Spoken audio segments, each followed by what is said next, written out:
Hey everybody, it's John from the Hustle Daily Show. Before we get into the news today, did you know that HubSpot launched an AI chatbot that helps you build awesome campaigns at scale with just a few prompts? It's called Campaign Assistant, and it's a totally free to use AI tool that will transform the way that you build marketing campaigns at scale. And the best part? It works seamlessly with all of HubSpot's marketing and sales tools to scale your output across email, social, and more. So AI your way into the most effective campaigns yet at HubSpot.com/campaign-assistant. Good morning, everyone. It is Monday, September 25. I'm Juliet Bennett Rylah here with Sara Friedman, and you are listening to the Hustle Daily Show. Today, we'll be talking about sleep. More specifically, how people are using tech to gamify sleep and challenge themselves to get a better night's rest. But before all that, let's cover a few other things making headlines in the world of business and tech. Amazon announced plans to start placing ads in Prime Video movies and TV shows starting in 2024.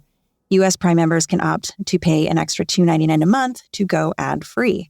Warner Bros. Discovery is expanding the UK studio where Barbie and Harry Potter were filmed. The expansion is due to be completed in 2027 and is expected to increase production capacity by over 50% and create 4,000 jobs.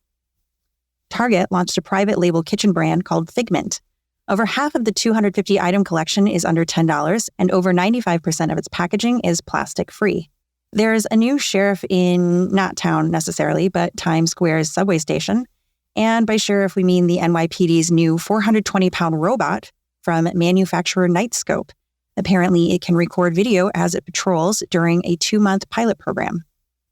And finally, the IRS will use info from sites like Ticketmaster and StubHub to tax resellers who made over $600 this year in an attempt to control exorbitant concert prices.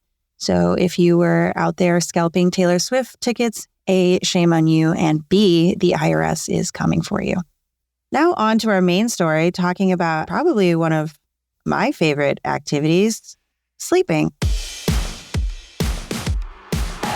Basically, people are now using tech to gamify their sleep. We have already been gamifying our steps and our chores list. So yeah, why not sleep? Sara, what can you tell us about this sleep tech? Yeah, so as you said, we are already tracking basically everything in our lives. So we're just finishing out with the one relaxing part of our day, which is being asleep.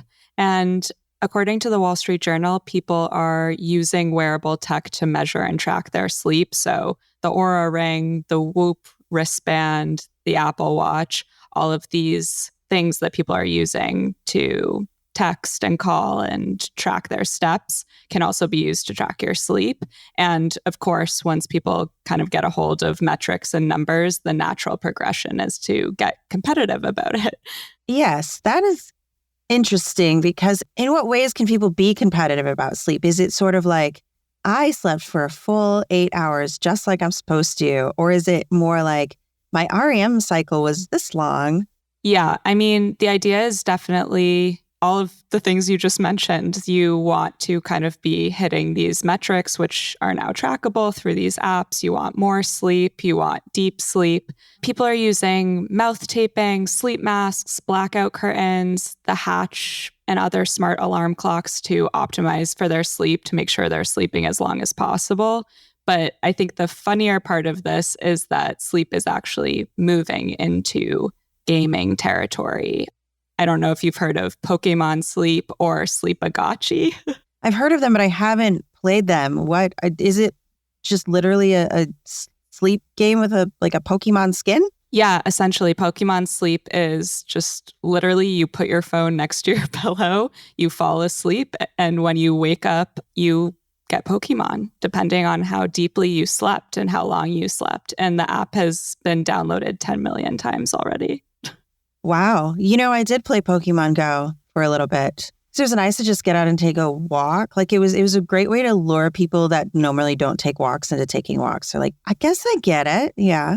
And what's the Sleepagachi? So the Sleepagachi, much like our friend the Tamagotchi, is an app that kind of rewards players for sticking to their sleep goals. And that has also raised $3.5 million in funding. So clearly there's an interest here. People want prizes for sleeping more. It's not enough to just feel rested.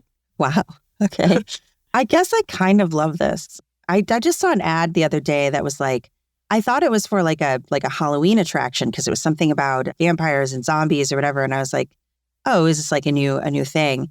So I tapped on it and it was a mobile app where it was like, no, you're running away from them. You're running away from these monsters. And we're going to track how fast and how long you're running to see if you have escaped them. I was like, oh, that's motivational, I suppose. Yeah, gamification can be powerful. I guess my question is this working though? Because I find no matter how much I want to go to sleep, if it's going to happen, it's going to happen. If it's not going to happen, I'm going to toss and turn all night. Like, is this working for people? Are they getting better sleep?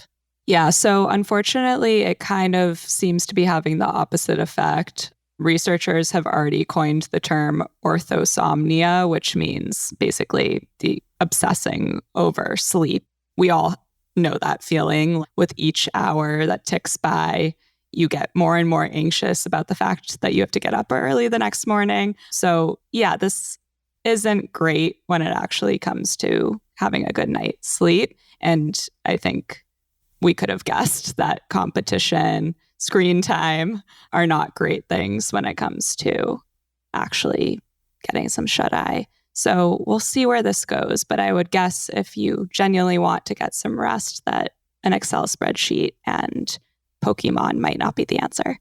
Well, that's a shame because I was really hoping counting Pikachu is going to help me out. That is going to do it for us today. Thank you for tuning into the Hustle Daily Show. We're a proud part of the HubSpot podcast network. Our editor today is Ezra Trupiano, and our executive producer is Darren Clarke. We've got a lot more tech and business coverage in our newsletter, so if you are not subscribed, go get yourself signed up at thehustle.co/email, and we'll see you tomorrow.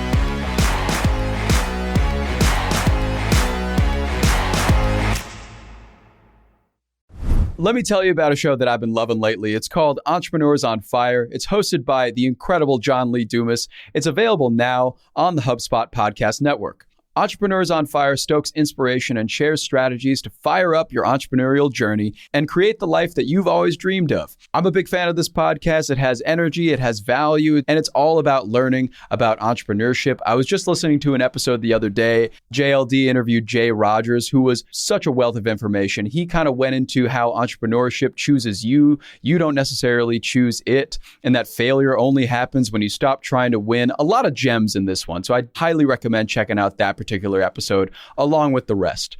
So go listen to Entrepreneurs on Fire wherever you get your podcasts. Hey guys, if you listen to the Hustle Daily Show on Google Podcasts, we want to let you know that the option will no longer be available pretty soon. Google is sunsetting its podcast app sometime in early 2024 in favor of YouTube Music, and we want to give you a heads up before it's too late since that time's almost here. The Hustle Daily Show is available everywhere and anywhere that you listen to podcasts like Apple Podcasts and Spotify. If you're using YouTube Music, we are there as well. If you're an Android fan, there are plenty of apps like Overcast, Pocket Casts, Player FM, and more. So just search for us wherever you decide to listen to your favorite podcasts.